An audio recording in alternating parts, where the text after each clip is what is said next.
Well, good evening and welcome to the program. My name is Emmanuel Ouma, and today on The Insight we'll be speaking about two major political stories that are shaping the current political situation in the country. To begin with is the empowerment programs that are being rallied by leaders allied to the Kenya Kwanza government, led by Professor Kithure Kindiki, who is the deputy president, and the diplomatic relations between Kenya and Washington and the United States of America, because on the light of that bill that is set to be presented by Senator Rich, Senator Rich, on how they want to take a look at Kenya's status as a NATO ally.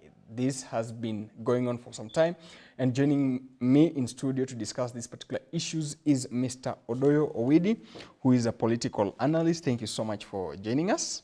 Thank you, Emmanuel. Yes, and Mr. Julius Umoja, who is the National Wiper Young Democrat. Thank you, Mr. Julius, for joining us today. Thank you very much. Now, before we begin this program, I would like to have your analysis on the match that was played yesterday by Harambee Stars. Mr. Odoyo, you can go first. The last time I was here, I told you I stopped watching football. But I know the results. Yeah. It was 1-1.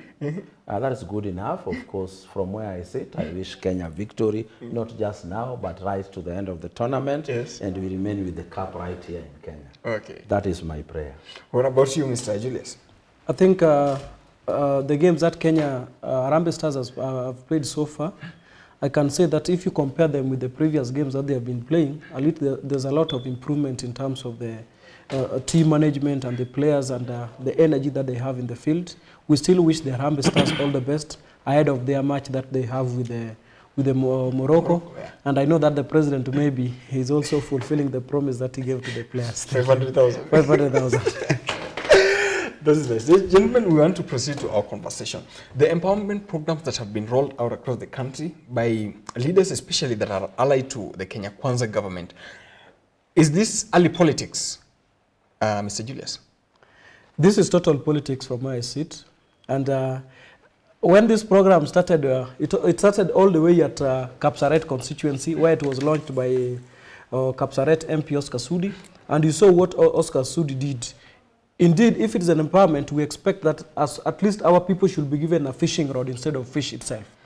When Sudi launched the empowerment, that is what we truly termed as an empowerment.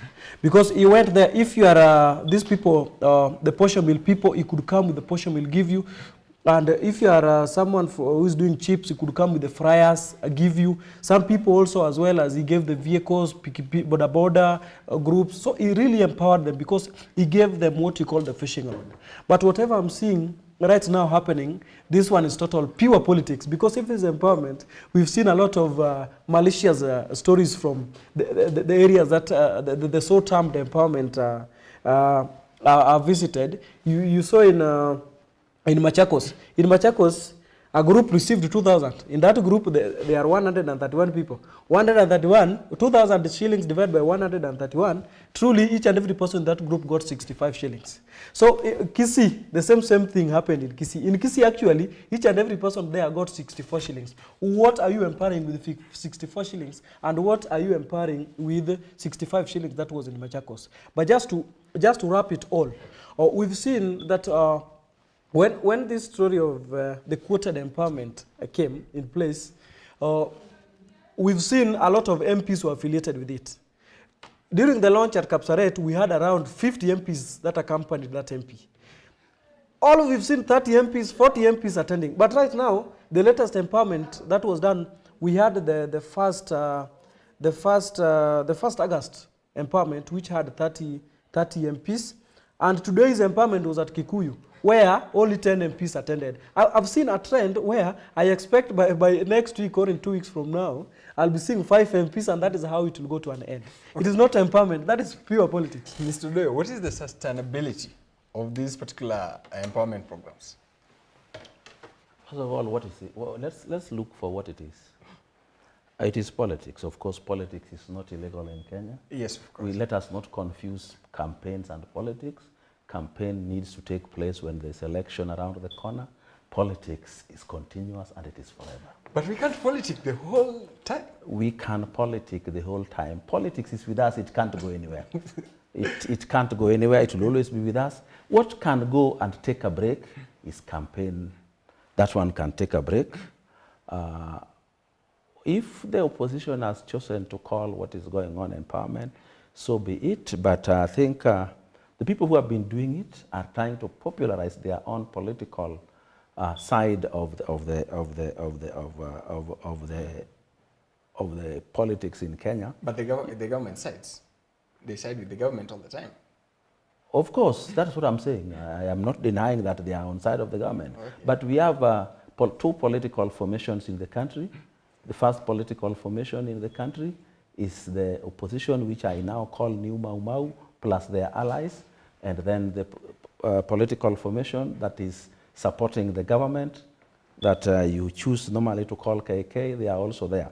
Now, this thing has been informed by current and incessant attack on the government. The politicians on the government side can't keep quiet and wait, because when you say something without a rejoinder, people take it as gospel truth and run away with it. So these people also have to go out there. Now, this thing you call empowerment is also necessary to bring people to that site where you want to talk to them. You want to go and give people in Kenya a message, you must be ready to pay their attendance allowances. Now, that money does not come from the government, even though it comes from people who are largely in government and largely support the government. But there are people who have their resources they can use for that kind of thing. So I think if the government has anything that is empowerment, that is official and public, it is also there. We have such ones are also going where old people are given money from time to time. But this one is purely political, and it is done by politicians to support their side of the political formation. So what is the sustainability?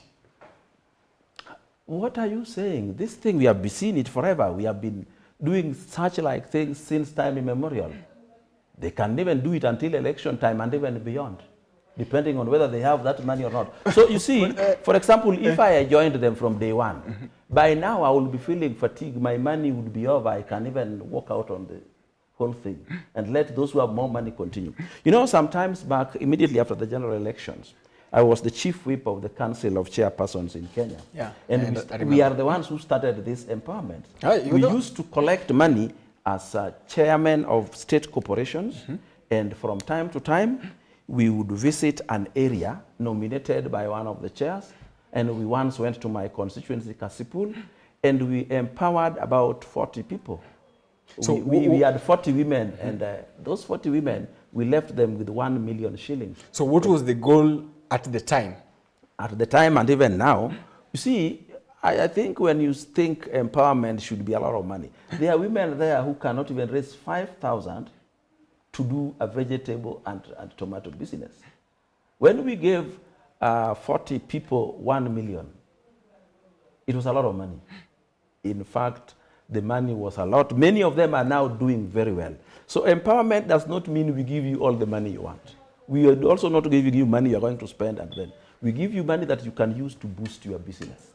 But again, different people have different needs and wants. Sometimes I give you that we are giving you this to boost your business. You find somebody has no business, but the daughter was sent away from school.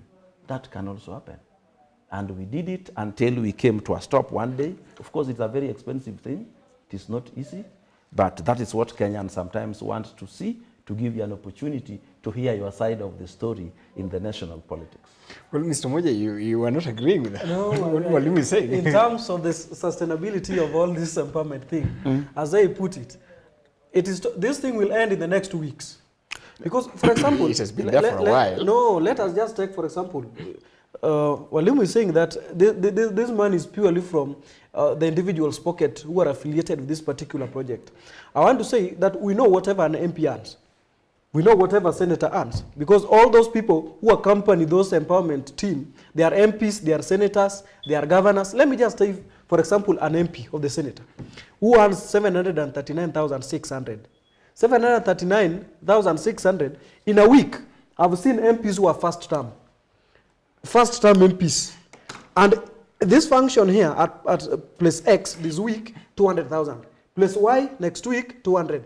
Another place next week, 600. Another place next week implies that even if it is a matter of your money that you move from your salary, you'll read a negative budget of it. So it is not something that they are going to sustain. But if it is all that what is called empowerment, let them do it in a way.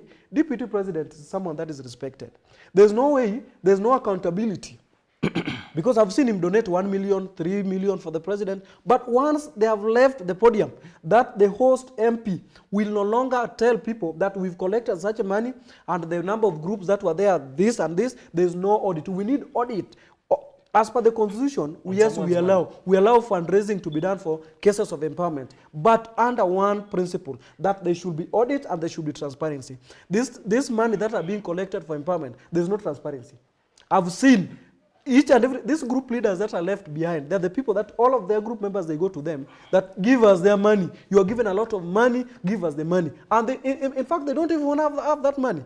This thing needs a lot of transparency and audit in terms of the money that is collected there. That is when it will also shape the name of this people. I'm just helping them because with us as the opposition, that's whatever we are using. So if it is not shaped in the right way, we are going to also bring a new motion to term it different from whatever they mean it to be. Then once you've been given that money, then you are being told to put your hands like this. Implies that each and every person there should be given two term. It is empowerment. We are recording it, or the citizens are recording it in your report form. If you promise them this, they are going to include your performance, that you brought them empowerment, that did this and this and this and this. There's no way you bring empowerment and all at the same time force them to do like this for you as a sign that they are going to elect in 2027. I want to say here that the citizens that you see here on the ground, they are taking that money, but where they are going to vote might be totally different from whatever these people think that is an empowerment. Mr. Widi, let me help Juma. You know, Juma, when you see something is disturbing your opponent, you know it is achieving its goal. That is why the opponent is frothing in the mouth about that project. Number two, there is nothing wrong with that project, process ending even tomorrow, because no public money is being used there. If the people doing it feel that they no longer have the money to continue their so-called empowerment, so be it. Again, another place where I want to help you. Personally, when I was campaigning to be MP, even before I got to the nomination level, I used 26 million, and it was public thing that was in the papers all over. And I didn't have a salaried job. So to come and think that an MP the only money an MP earns is his salary is to get it absolutely all wrong. These people are people who have been working for ages. Some of them have bigger businesses than the very being MP that they have. So when they are using their resources to do these things, better know that they have other sources of income. In any case, in this country, you cannot be an MP if you don't have good source of income to campaign and do that empowerment even before you are elected. People will tell you, umetufanyia nini mpaka hapa. So these people have much, much more money than that salary of theirs. In fact, that salary of theirs, they can actually donate it to the people directly, to the last cent. Meanwhile, remember, these people are also paid traveling allowances, which is enough to take them to any part of this country for a whole month non-stop. Is enough. So how they move, that is taken care of by virtue of the people's representatives. What they donate, they can always get from their businesses, from well-wishers, from anybody who wants to help them. Can you donate 26 million from your hard-earned money? But I used it to campaign. Like one day? No, well, it's a period. It's spread over. It's spread over some time. Even these people, they are not giving a lot of money. 100, 200 per person.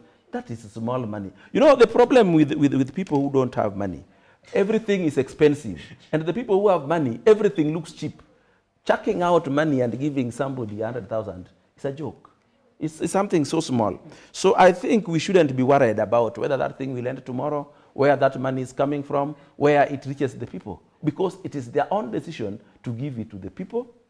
It is their own decision not to audit it.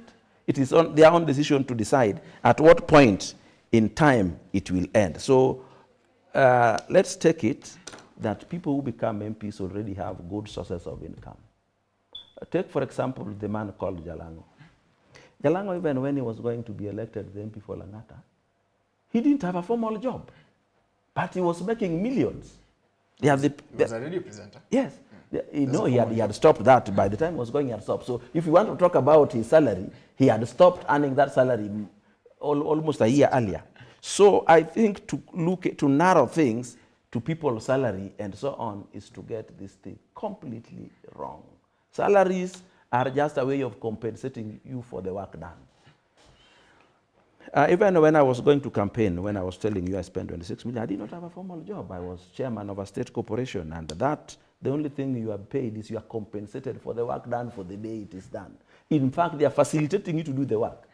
So if you are traveling, they make sure you travel. If you are sleeping, they make sure you sleep. If you are eating, they make sure you eat. If you sit in a meeting, they make sure that they compensate you for the time you have stopped your own business to come and sit on behalf of the government. That's all they do. So there is no money that you are saying, this is now net money I have earned from my job, I can go and use it for this. There's nothing like that. But still, we were able to raise enough money to wage political campaigns. So then that one begs the question, since money has now cropped into our politics, is there a day that someone probably who is not well loaded will become a representative of the people? Why it is very difficult, because we have a society where 90% are people who are incapable of even distinguishing between 1 billion and 1 million shillings. There are people that the public generally lies to. Take, for example, Kenya today. You know, Kenyans rely on the media so much that if the media chooses to lie to them, they have nowhere to run to. You see, for example, politicians with a lot of money and a lot of following and large numbers in this country can actually buy off a section or the whole media fraternity, and it sings their tune and it says their word. And the people believe that something is correct. But if the media picks it up, then it is for sure. They can swear with the Bible that is true. But the media can decide to mislead you in very many ways, including just saying what is true, but leaving out something that would have countered this is what is true. For example, if you say, Kibaki gave us 2 million, so we are going to vote for him. But they are not going to tell you that Kibaki's opponent gave 10. You see, the media has not lied to you, but they have omitted something that would have compensated for what they have told you. That is what they do in Kenya today. That is why, even when you are telling me about Kenyans' issues being reviewed abroad, the people abroad monitor the local media.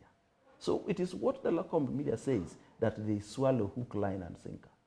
So if you have a biased media like the one we have today, where the Standard newspaper has the same anti-government headline for one whole year non-stop, then there's nothing you can do. You let them do their game.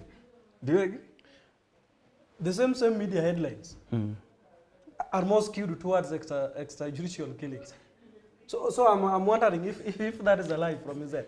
And I want to tell you here, I want to tell Mwalimu that if he has not seen any miracle, he's going to witness miracle in 2027, whereby people are not going to vote based on the wealth somebody has. We've seen even, for example, some of these elective positions. People now, these people that they vote and they go there, there's nothing like representation. 2027,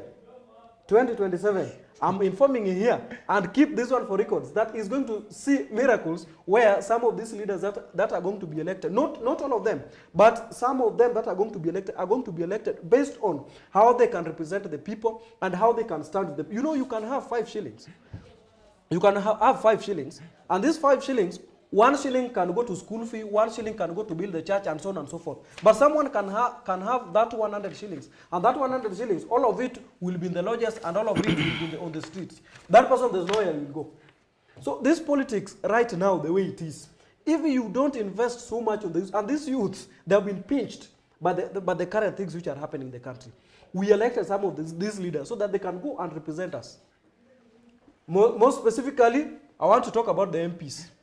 These MPs, they just pass things, and once they're put into law, they come back and affect us. And that is why we have got high standard of living in this country as compared to where it was in the previous government. The previous government left it somewhere at a point. But this current government, 200 shillings at all. About this current government, you can't even compare the price of sugar, for example. During Kibaki time, it was around 80 shillings.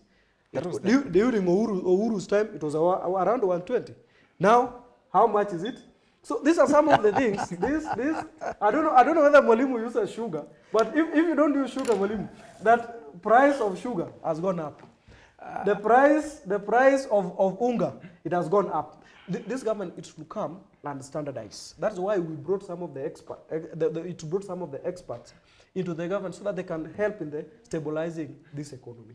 The economy is in a dangling state, and that is why even with or without money, if you've betrayed the citizens, you've done the opposite of what they told you, and what you promised them in 2022, 2027 will be a very good chalkboard for you politically.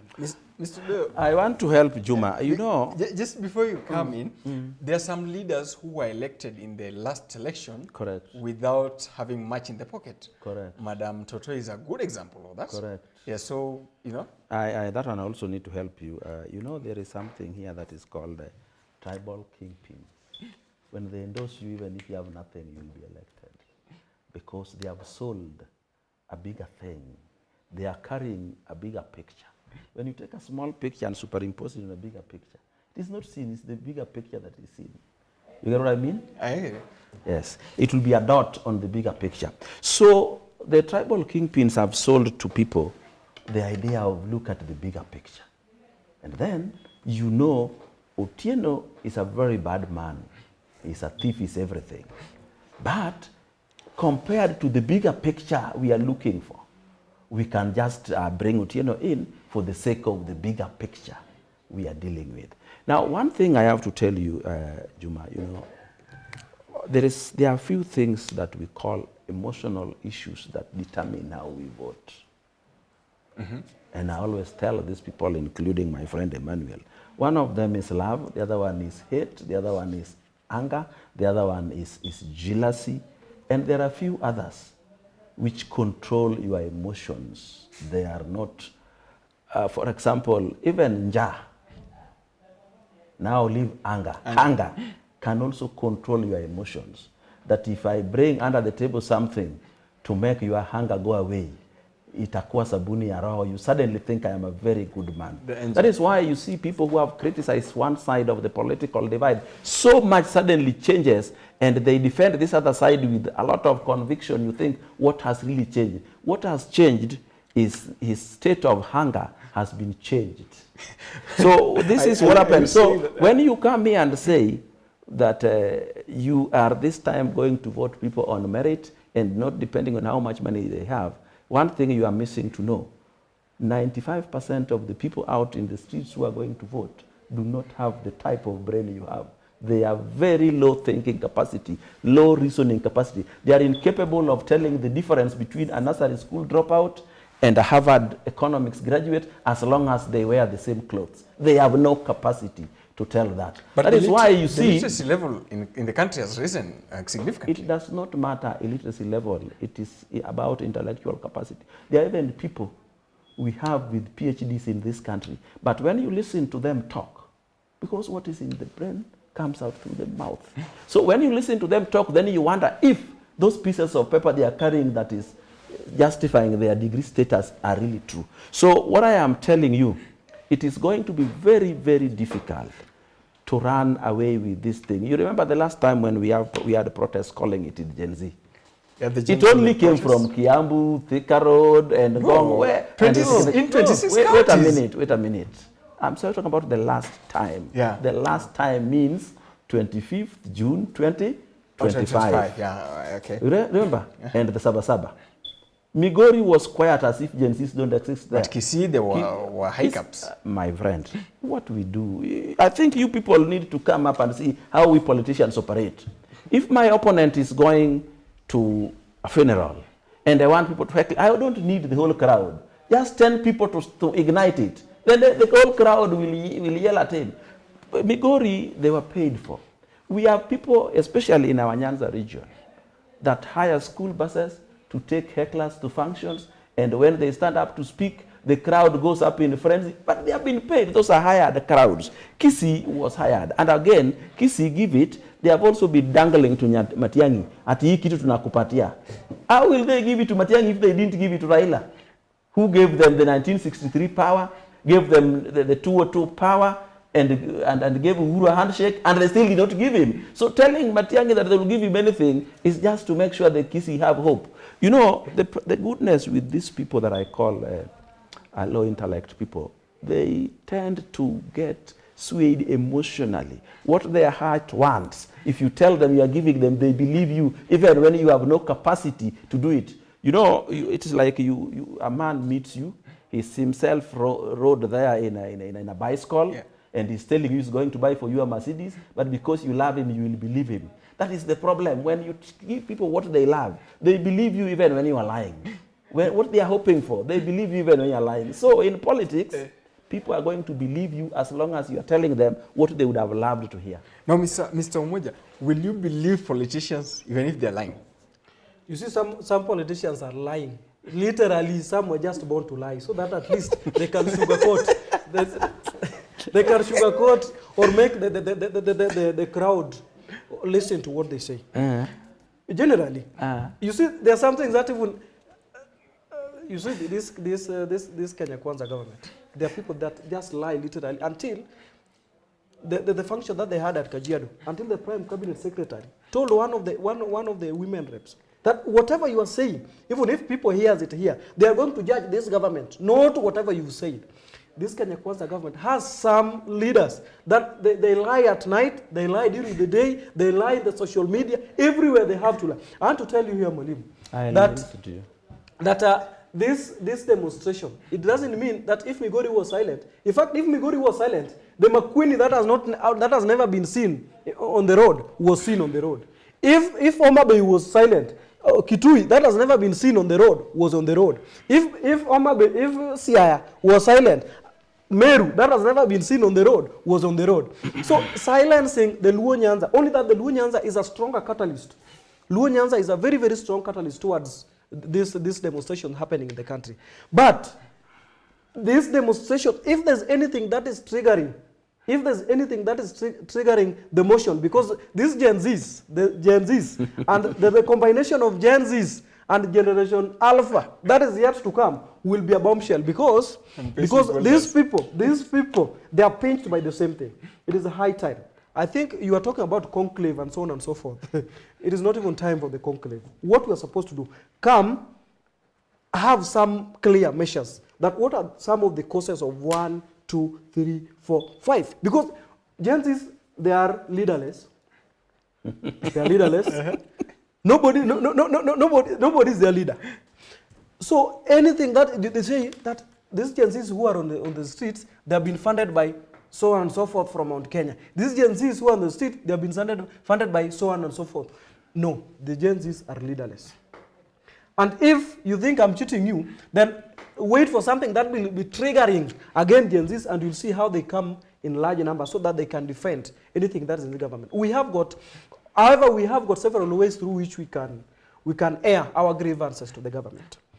Legislation has failed. That one even Mwalimu can attest here. Legislation has failed. Legislation, they just need the music, then they dance the tune the way it is. So if the legislation has failed, then we go for the peaceful protest. Okay. The peaceful protest is the best tune that the government can listen to and act on the Gen Z's property. Well, thank you so much for that. And Mr. Mwalimu, you will just come in before we want to take a quick break and come and talk about, of course, even the, now you've mentioned things to do with police brutality that took place, and we'll come and speak much about that, and of course the relationship between Kenya and Washington after this particular break. I'm Emmanuel Ouma. I am with Odoyo Widi and Juma.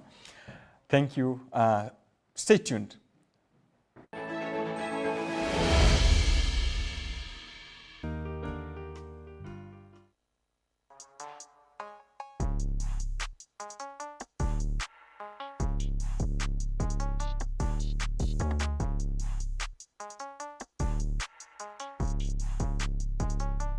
our riddle for the day, guys. I am easy to lift but hard to throw. What am I?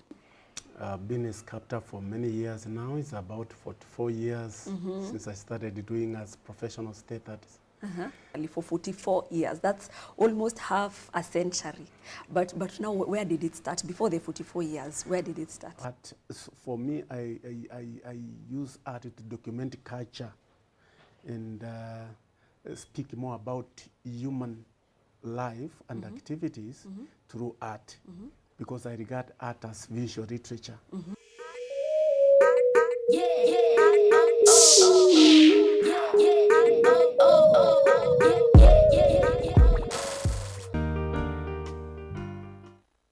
We are going to go straight to the topic of the day, which is AI in education.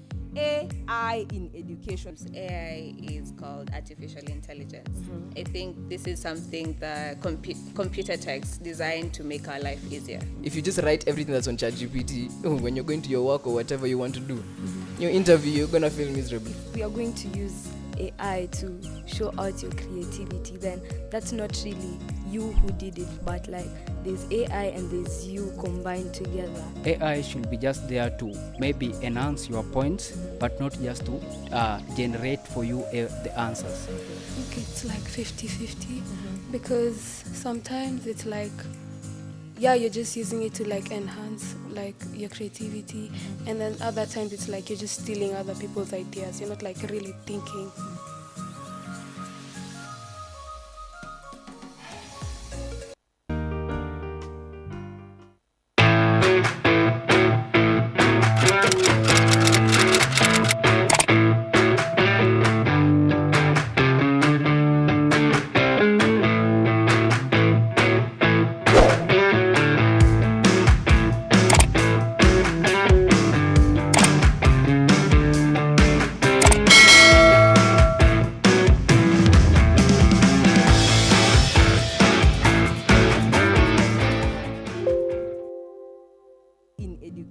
AI is called artificial intelligence. I think this is something that computer techs designed to make our life easier. If you just write everything that's on ChatGPT, when you're going to your work or whatever you want to do, your interview, you're going to feel miserable. We are going to use AI to show out your creativity, then that's not really you who did it, but like there's AI and there's you combined together. AI should be just there to maybe enhance your points, but not just to generate for you the answers. I think it's like 50-50 because sometimes it's like, yeah, you're just using it to like enhance like your creativity, and then other times it's like you're just stealing other people's ideas. You're not like really thinking.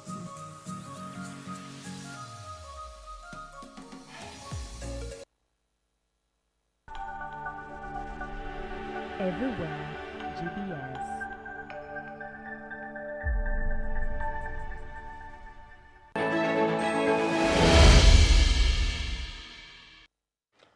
Well, thank you so much, and thank you for staying with us here at The Insight. I'm Emmanuel Ouma. Still with us is Mr. Odoyo Widi, a political analyst and a regular commentator. Thank you so much for staying with us.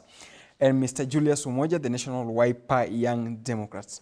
Gentlemen, today morning, there was a publication by the Office of the President which gave a framework on coordination for compensation of victims of protests and riots. And the principal coordinator of that group is Professor Makau Mutua. What are the deliverables of this framework, Mr. Julius? You see, what the president did. Okay, first, I would wish to note that I'm against the compensation of the families, because we have got families that got affected. They lost their loved ones. A lot of people lost their businesses were vandalized.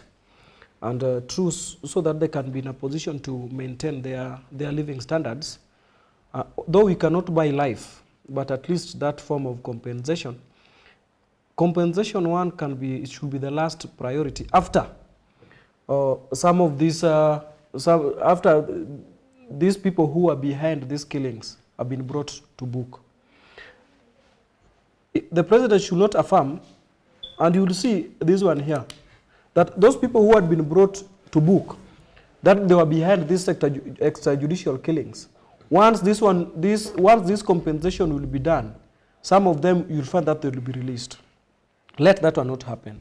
Number two, what are the frameworks which are going to be used? Because a lot of people were injured during these demonstrations.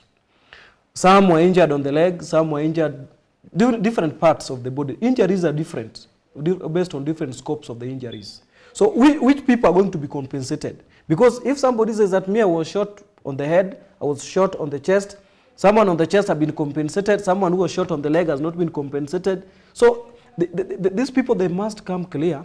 And also we need the records. From the time demonstration started, those who were injured during this demonstration, second demonstration, third demonstration, fourth demonstration, fifth demonstration, even if they are compensated, the pending cases which are in the court, they should continue. Then number two, what is the long-term mitigation of this particular measure? Because you might find that once this one has been introduced, people might take it as a business opportunity or form of employment, that every time they want to go for Maandamano demonstration, they will just go for demonstration because they think they will even not come from, they will not even term it compensation. They will now say that we are going for Maandamano allowance. So the president should also come very clear.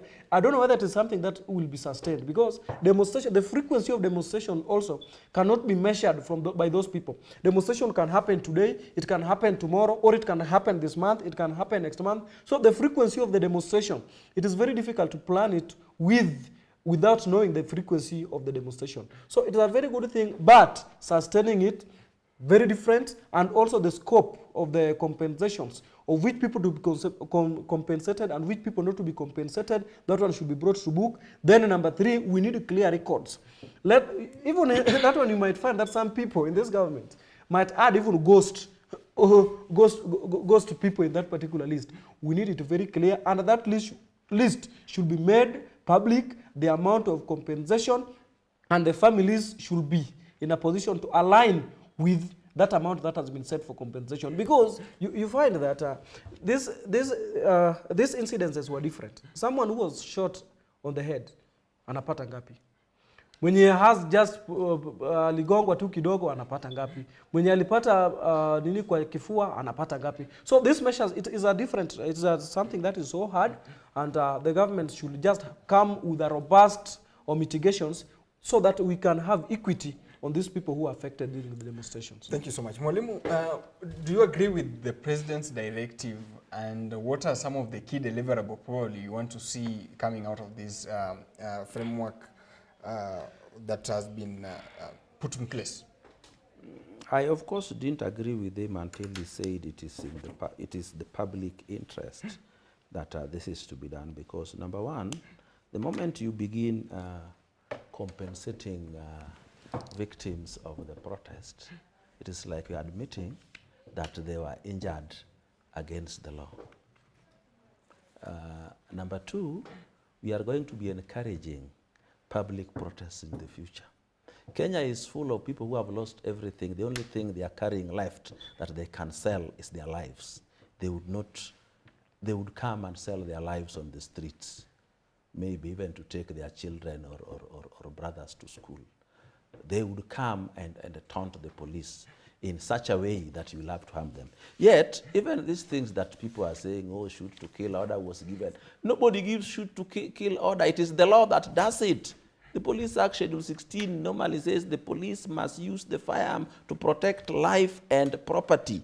And this life and property, the police is not protecting you from some wild animal or from Ugandan. It is from another fellow Kenyan who has decided to be rogue. So the police has to decide between the life of a peaceful protester and a rogue person who has fixed himself in between protesters, who deserves to live. Then you find the peaceful protester deserves to live. So the person to be shot is the one who has decided to fix himself in between the protesters to destroy life and property. But you see, the people are interpreting it like even when the president spoke or the CS spoke, he was aiming at the protesters. Genuine protesters who have decided to go clearly by Article 37, which demands that you protest peacefully and unarmed. Nobody is going to touch you. We have watched doctors go on protest, teachers go on protest. Nobody gets hurt because they are unarmed. A teller was hurt the other day. Of course, even when you are going to the market, you can get hurt. Once, let us look at figures that is saying the police were out there and they hurt doctors. Do you have a case where like 5 doctors were hurt? Nobody. So getting hurt, even me when I'm walking on the road, I can get hurt. The other day I hit my leg very badly on a table. Sorry for that. But where the police is involved and the public is involved, that is going to happen. I have also heard people, very educated people, arguing that no, the police shouldn't shoot protesters, they shouldn't hit protesters, they should arrest them. The police is numbered 200,000 to 57 million. That is what we are talking about. Do you know that ratio? The police is outnumbered 1 to 500 on the streets there. How do you even arrest? Where do you keep your weapon that time you are arresting somebody and putting handcuffs on him? Where is the rest of the crowd? Are they just watching you arrest one of their own? So to tell us that we are going to deal with the protests using arrest is not possible, not in Kenya, not in the US, not in Europe, not in Uganda. It is just not possible. What we do, if you have chosen to go to the streets, go according to the prescription provided by Article 37. Nobody will get injured. But when you go to the streets, you open TV and you see the protesters have already blocked roads, they are putting bonfires, they are climbing people's trucks, they are breaking shops, they are breaking infrastructure in the city. People are bound to get hurt because the law requires that the police use the gun to protect life and property. But as a last resort, right?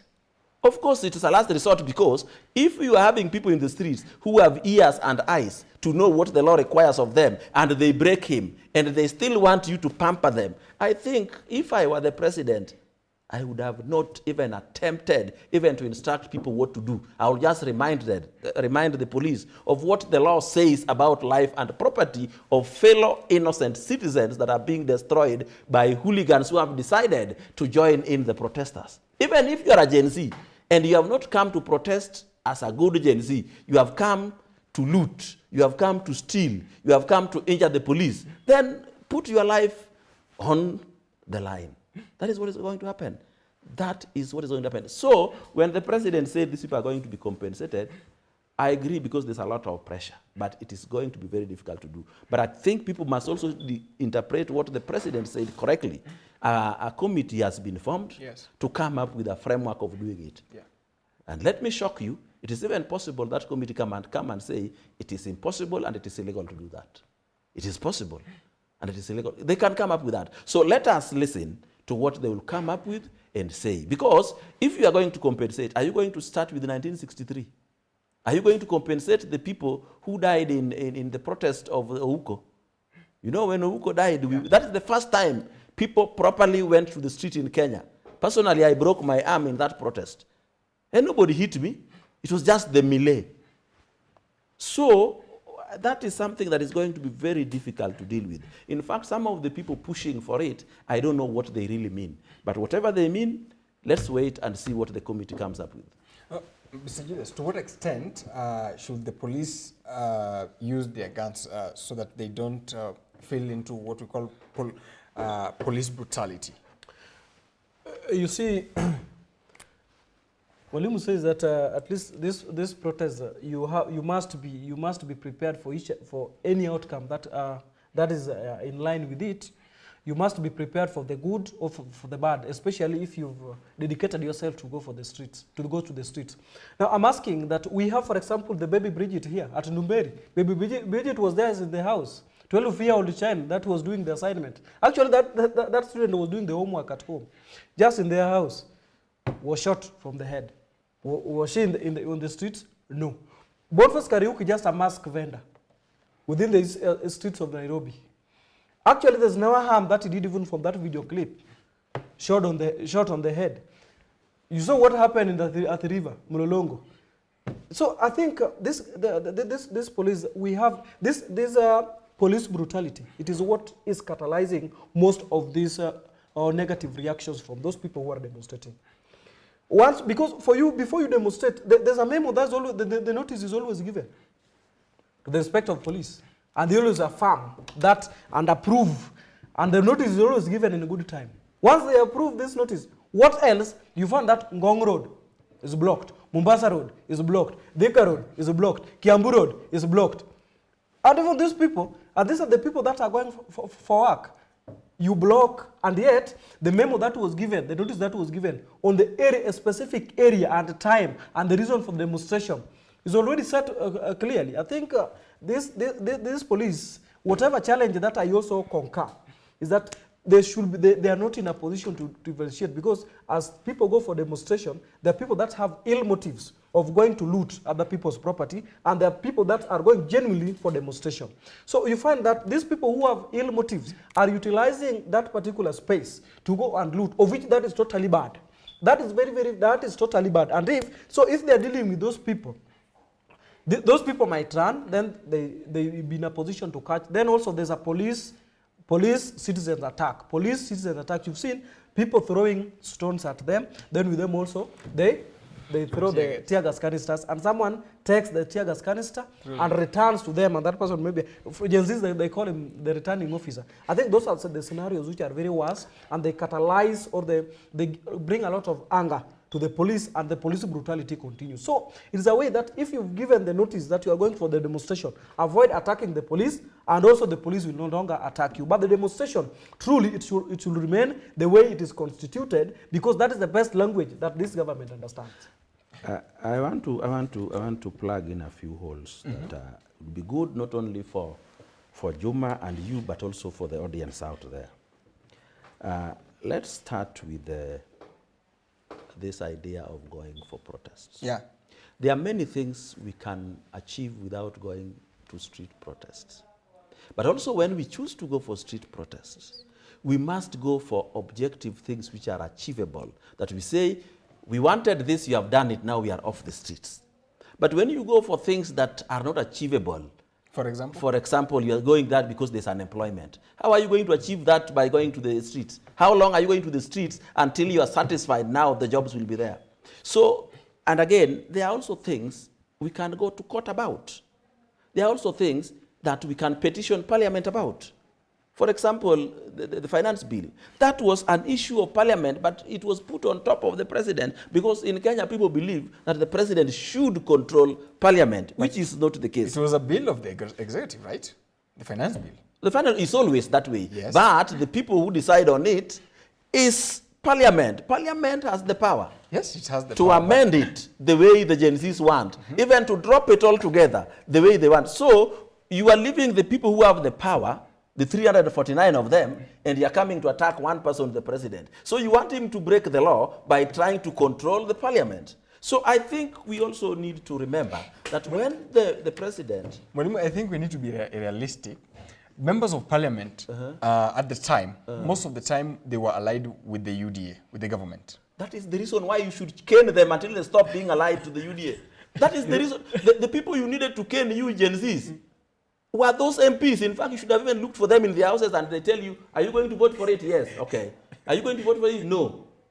But you see, because you are encouraging lawlessness in Kenya, when you want the President to decide everything, you are giving him powers which are not his. So let us all go back to what you call police brutality. Police brutality is when police is beating a submissive and armed man. But a person who is chasing a policeman for several meters and jumping on his back, people who are chasing the police inside a truck and hitting her head with a stone, people who are looting people's property, people who are throwing stones at the police, when the police use arms on them, that is not police brutality. Let's get things clear. Okay. Also, remember, Juma, you talked about Baby Bridget. I think there's another fact you need to know. You know, Baby Bridget was shot 2 kilometers away from a road where there were protests, in their house, in the safety. That is not a case of protest. That girl was not in the protests. If we can find whoever shot her, because you don't even know if she was shot by somebody near. And I hope you can go and find the mother's eulogy. Did you listen to it? The mother did not blame the government an inch. The mother blamed the opposition, even asked them, was there anything you could have done to avert this catastrophe? And she told them, I hope this is the last time blood is spilled as a sacrifice for political ends. And she also asked them, why did you even come here? They were sitting there, Kalonzo, that guy from Wamalwa, and Matiang'i was sitting. I saw them.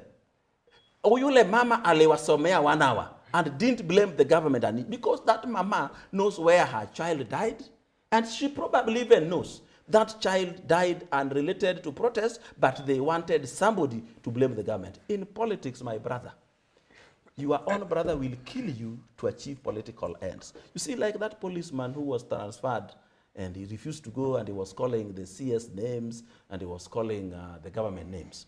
Do you know if somebody killed him, the government would be blamed? So if somebody has been killed, if you want to know who has killed him, first ask yourself, who stood to gain?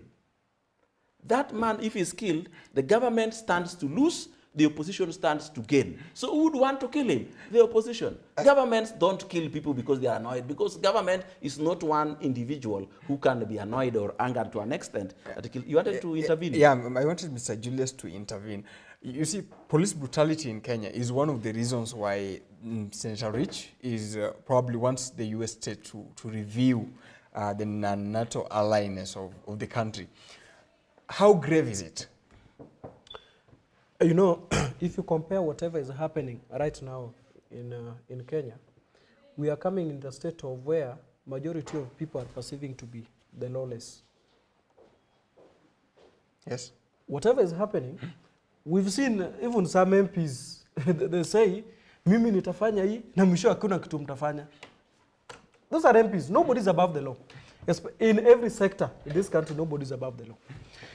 Kenya is now, this history started where Kenya was perceived to be directly or indirectly affiliated with the Al-Shabaab, and the office of the Prime Cabinet Secretary came clear and set things straight about the status of Kenya in terms of the relationship with either directly or indirectly with the Al-Shabaab. And we did affirm that there's no relationship between Kenya and the Al-Shabaab.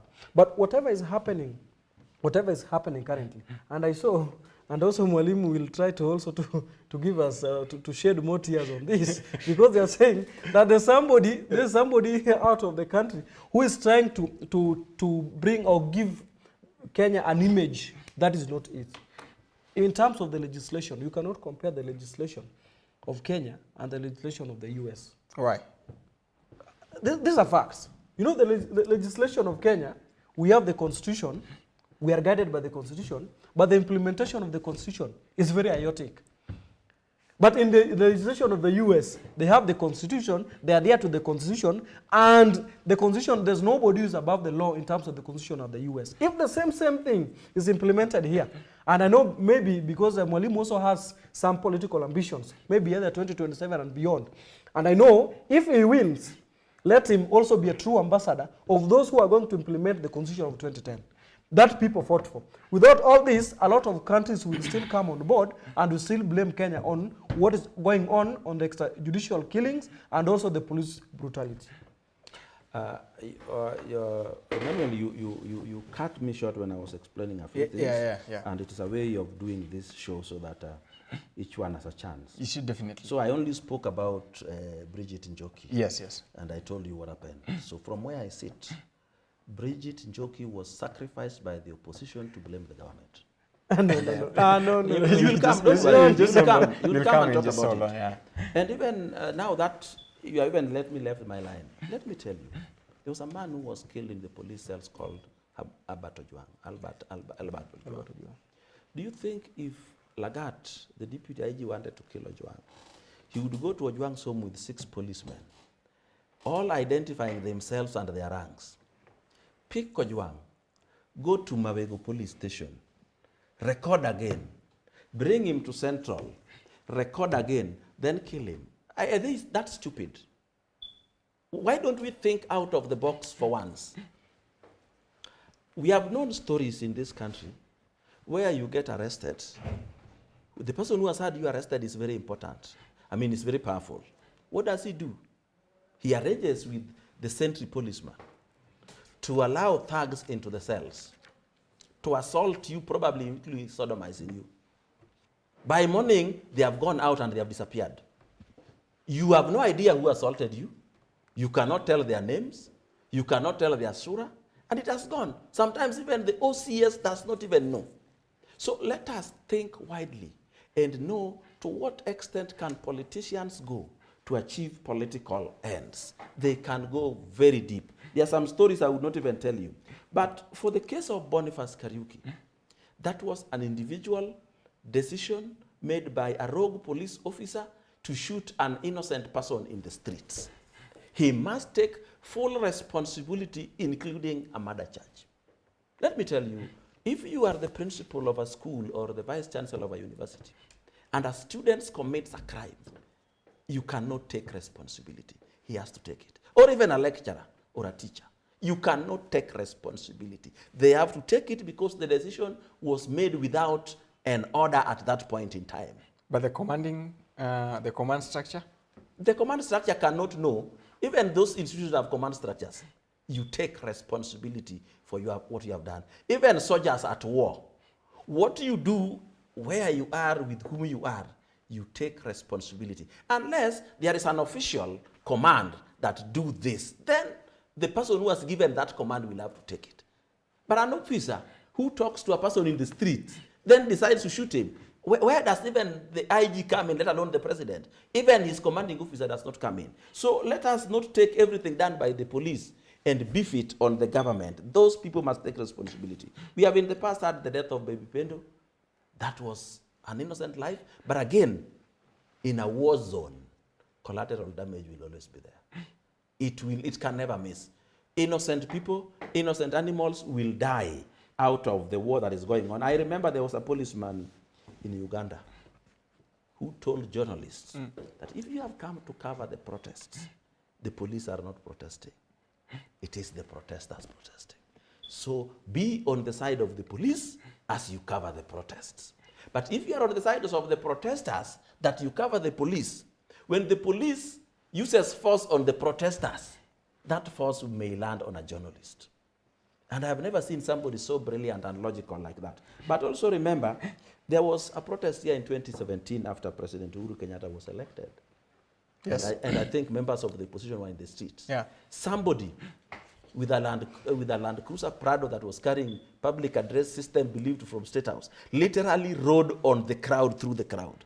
And people broke arms and legs.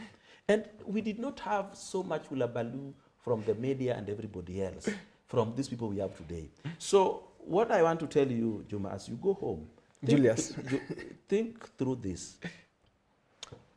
The kind of hell you see in Kenya today was planned by some people who believe it is only them who can be president, not another person from another community. They used the Gen Zs as a cover-up because they know the Gen Zs lack the benefit of history. Okay. They also have the recklessness of youth. Yeah, just before you continue, Mr. Julius, do you believe that Gen Z was used as a decoy, as Mwalimu is trying to put it?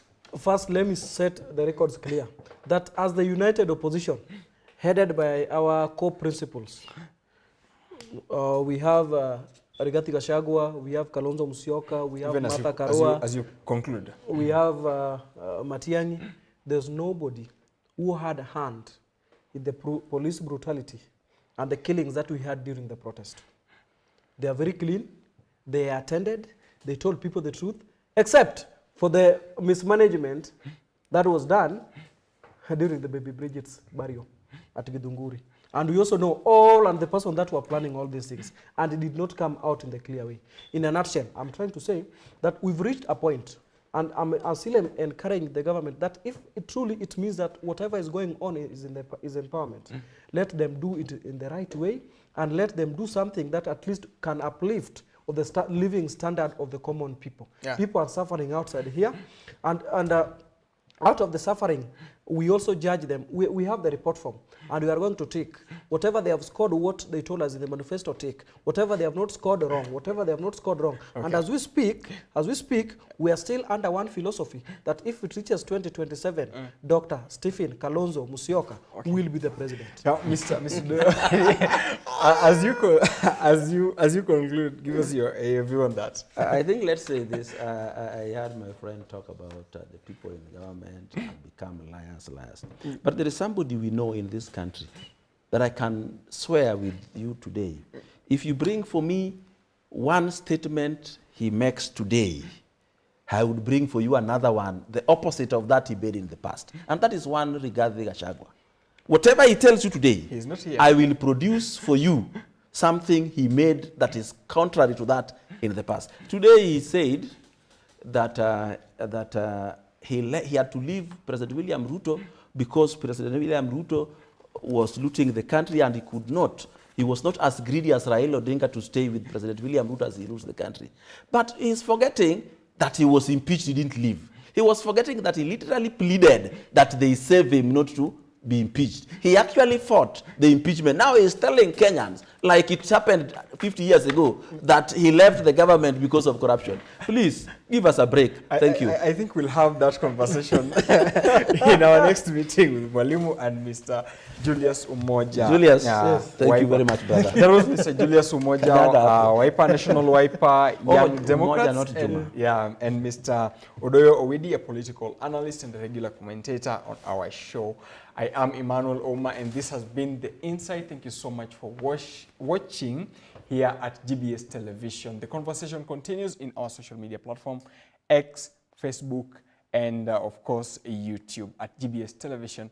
Good evening, and thank you so much for watching. Until next time, I am Emmanuel Oma.